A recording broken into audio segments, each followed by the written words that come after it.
Lugupeetud daamid ja härrad, minu nimi on Rein Laaneots ja ma olen mõõtmisega tegelenud sisuliselt aastast 1959, kui astusin Tallinna Tehnikaülikooli masinaehitust õppima.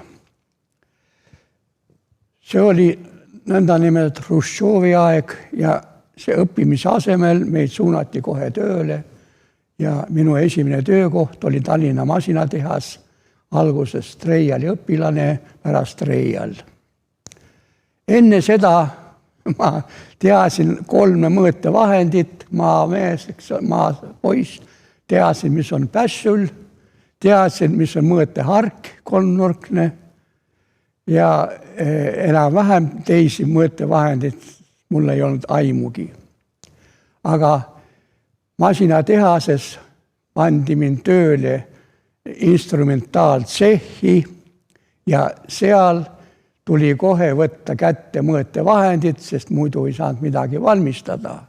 Ja öeldi, vaata, see on supler, seda nimetatakse vahepeal kastangentsirkul ja teised asjad ei ole midagi muud kui mõõtmise instrumendid. See oli esimesed teadmised mõõtevahenditest ja nende terminitest. Tallinna Tehnikaülikoolis tuli siis edasi peale 1,5 aastat päevases õppes. Õppisin tegelikult masinustehnoloogiat ja lõikepinke, aga need olid siiski ka seotud mõõtmisega ja peale lõpetamist sisuliselt mind assistendina pandigi tööle laborisse, kus ma hakkasin õpetama üliõpilasi mõõtmisega. Nii, sealt hakkas ka esialgsed teadmised, et mõned mõõtevahendid tuleks nagu eestipäraseks teha, sest põhiliselt nad olid kõik venekeelsed. Ja saigi ikka vene keelest panna ka eesti keelde, kuid hilisemad näitasid, et need terminid ei ole kuidagi veel eestipärased. Nii, põhiline siiski terminite eestipärastamine hakkas kusagil 1980 aastast peale. Nii, ja tähendab, kuidas see edasi läheb niimoodi vist või? Kadus ära. Aha. Ja tähendab, põhilised õppematerjalid said siis panna nii vene keelest eesti keelde ja need õppematerjalid olid ka lähteks esimeste nagu eestikeelsete terminite väljamõtlemiseks. Nii, nüüd vahepeal lähen kohe edasi, kuna seda tööd sai küllaltki palju tehtud ja see töö viimasel ajal sai kirja pandud sõnakogusse metroloogia. Tähendab, kuna Eestis siiski praegu mõõtmise alal on lähtekeeleks inglise keel ja siis ma valisin ka sõnakogus inglise-eesti terminid. Ja see termini baas on lõpuks siis ka enam-vähem ekileksis üles pandud ja praegu toimub siis selle metroloogia sõnakogu nagu korrastamine ehk eestipärastamine. Nii, kuna need terminid inglise keelest on võetud ja nad on kohandatud kohe otse inglise keelest ja kõige rohkem mis mind häirib, on see, et ingliskeelne sõna meter on meil eesti keeles 2 e-ga kirjutatud meeter. Need kõikides mõõtevahendides on see sõna sees. No näiteks, aga selle ingliskeelse sõna vaste eesti keeles on ju väga palju vasteid tuleb, kas on ta mõõtur, ta on mõõdik, ta on mõõtel, ta on mõõtevahendina, on mõõteriist isegi on ja arvesti, eriti arvesti, kõik on meeter. Aga eesti keeles on nad kõik muutunud sõnaks meeter. Aga meeter on ju niisugune mõõteühik, mis on pikkuse mõõtmisel, kasutamisel. Ja ta ei seosta kuidagi selle mõõtevahendi nimetusega. Me ei saa ühe sõnaga nimetada kõik meetriteks. Tähendab, inglise keeles on võetud, saksa keeles ei ole seda. Nendel ei ole sõna meetrit kasutatud, nendel on ikkagi mõõtevahend sõna. Nii, ja et see mõõtevahendi nimetus oleks seotud mõõtevahendi konstruktsiooniga, mõõdetava objektiga ja mõõte suurusega, olen ma ka siis ka kasutanud, eks ole, niisuguseid sõnu mõõte ees nagu mõõtur, mõõdik ja arvesti. Ja ka teine asi, kuna meil kasutatakse ka terminit mõõtmis ja mõõte, siis olen ka tulnud sellele, et kõik mõõtmisalased terminid lähtuks ühesuguse eesliitega mõõte. Nii tulebki, eks ole, mõõtevahend, mõõteriist ja nii edasi.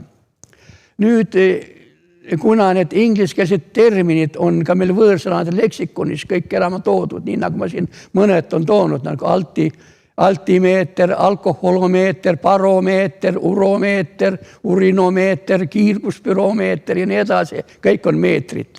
No altimeeter asi on väga lihtne sõna, eesti keelne oleks kõrgusmõõtur, kõigile arusaadav. No alkoholomeeter on alkoholimõõtur, mõõdab lihtsalt alkoholi, ka lihtne ja arusaadav. Või baromeeter, no barot inimesed ei tea, aga teadnud, rõhku mõõdakse, rõhumõõtur või õhurõhumõõtur. No uromeeter on väga hea, kuse mõõtur on kõige lihtsam eestikeelne sõna. Noh, nii edasi. Või siis kiirgusmõõtur ja nii edasi. No kas ka niisugune asi nagu ka tähendab kilovattmeeter. No mis kilovattimeetrit me mõõdame? Me on voolumõõtur, eks ole, võõlumõõti asemel.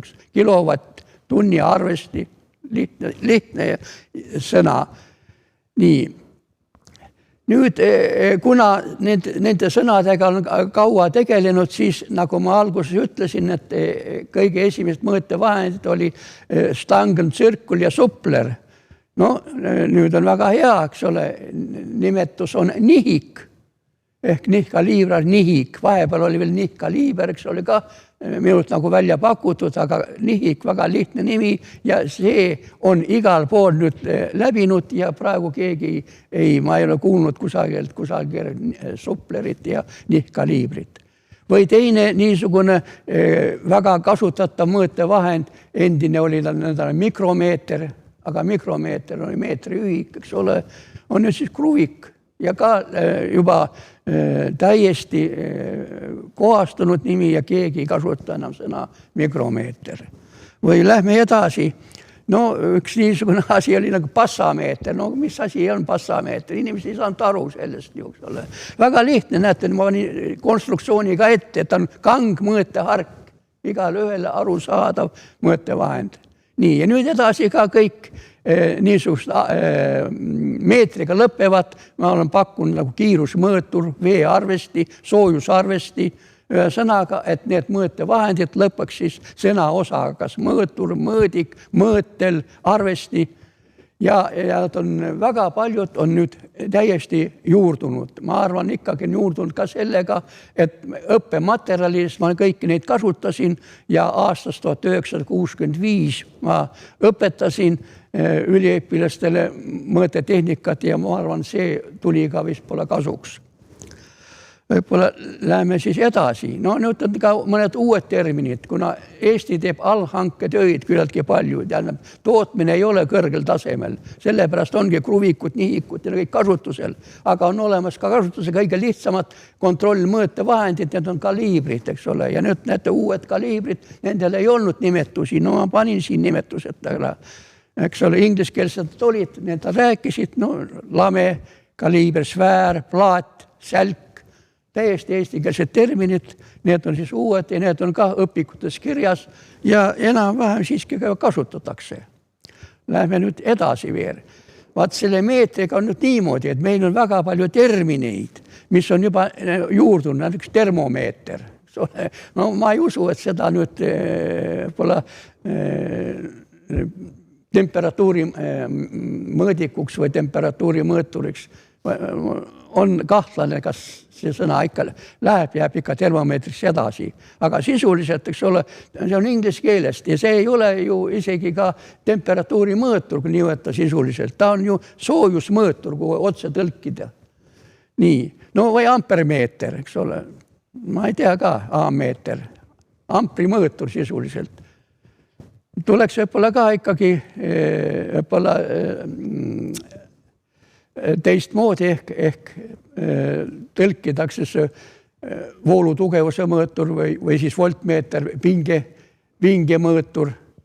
Nii et nendega võib-olla on tegemist, aga ma olen pakkunud siiski oma sõnastikus, et eelisterminiga oleks ikka kasutatud kas temperatuuri mõõtur, voolumõõtur, pinge mõõtur ja nii edasi.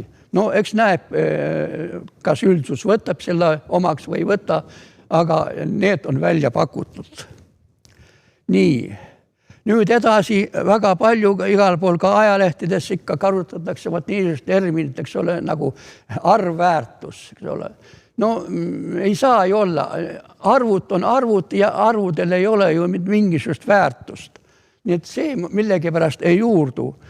Tähendab, telgitakse arvväärtus. Olgugi, et isegi inglise keeles ta on küll, eks ole, otse, nagu oleks arvväärtus, aga tema definitsioonis on kohe kirjas, et ta ei ole arvväärtus.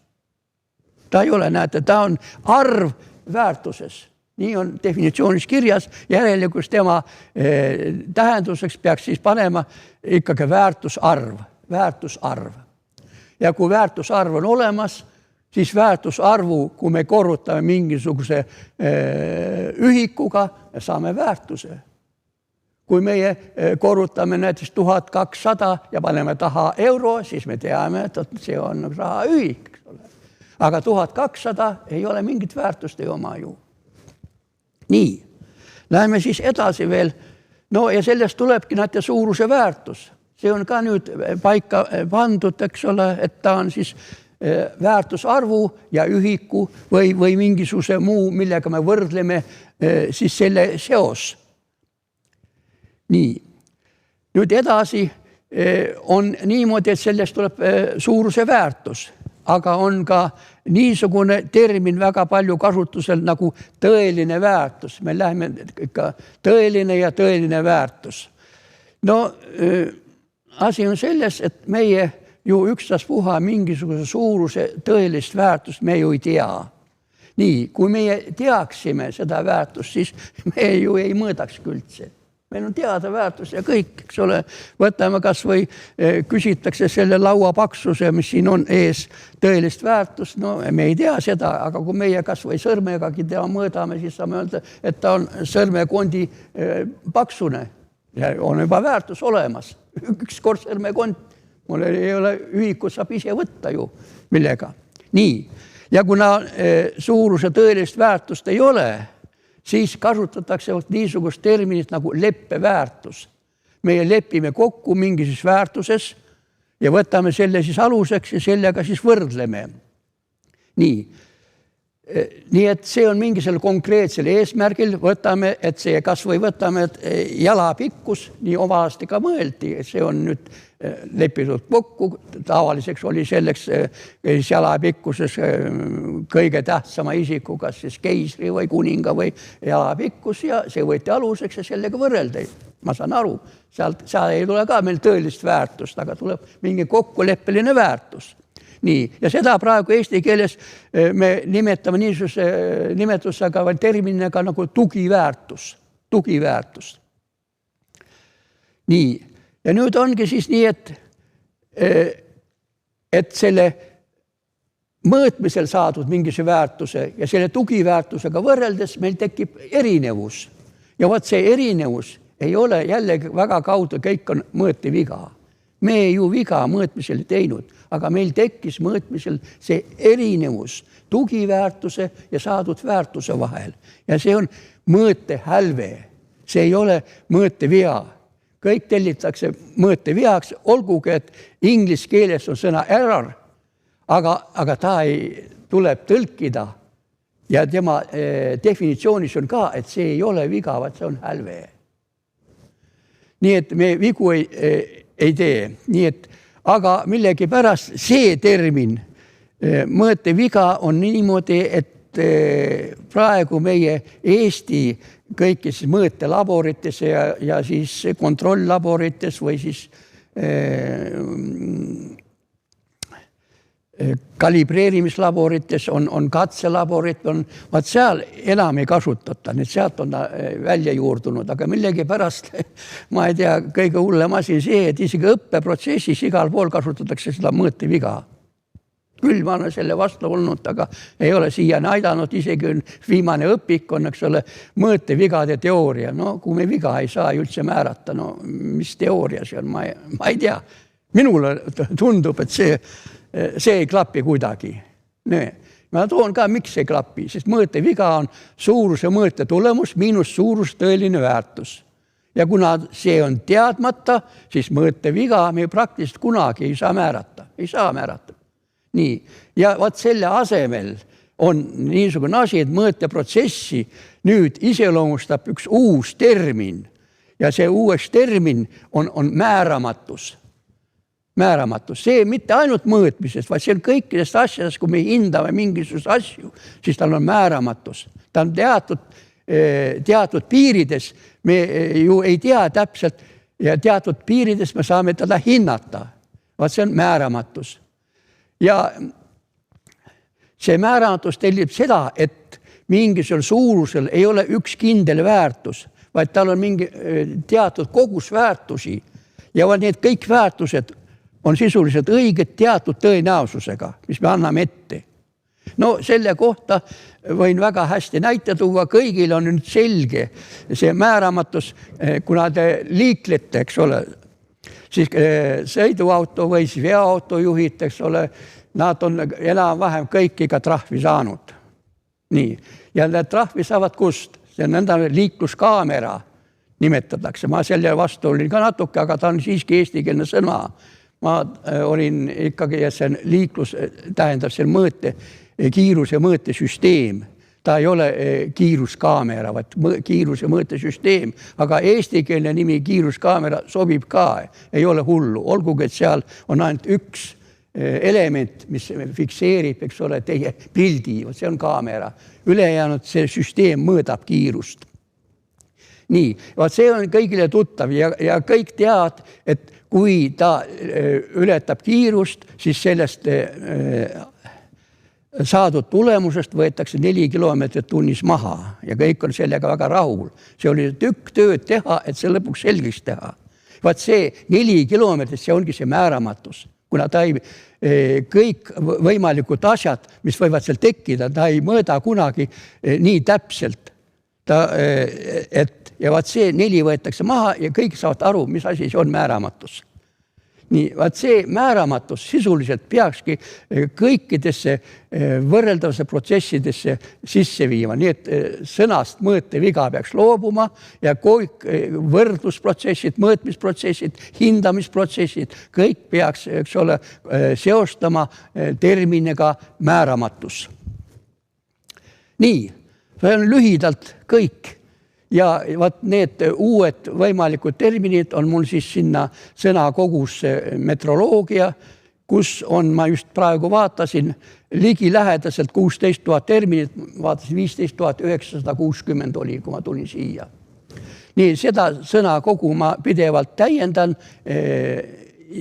ja loodan, et see sõnakogu on vajalik, kuna väga palju just tehnikaalal standardid, need on ingliskeelsed rahvusvahelised standardid, nii et küllaltki palju tõlgitakse eesti keelde. Ja vaat seal on väga palju terminid, mis on seotud mõõtmisega. Ja need terminid tuleks siis panna eesti keelde. No see terminid ja määratlused, ma arvan, see on väga kasulik ja mõned tõlkijad on minuga kontakti võtnud, ta on ka seda kasutanud. Nii, seega minu poolt nagu täna kõik. Tänan tähelepanu eest. Aitäh! Ilmselt sobib teie kohta väga hästi see, mida siin toodi, tsiteeriti või näidati slaidil ühte teksti, see käis matemaatikaterminite kohta, kus oli põhimõte, ei maksa karta revolutsioonilisi muutusi vanades sõnastikes ja terminites ja tundub, et te olete seda võtnud väga tõsiselt ja nagu kirjutab ka Peep Nemvalts, aitäh põhjaliku ja järjekindla termini korralduse eest. Milline 3 mõõtur, mõõtel, mõõdik võiks olla eelistermin? 3 ühe tüve tuletist võivad olla eksitavad. Jah, mõõtur oleks kõige esimesena.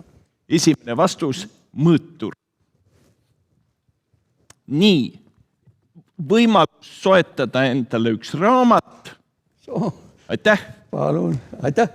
Suur tänu teile!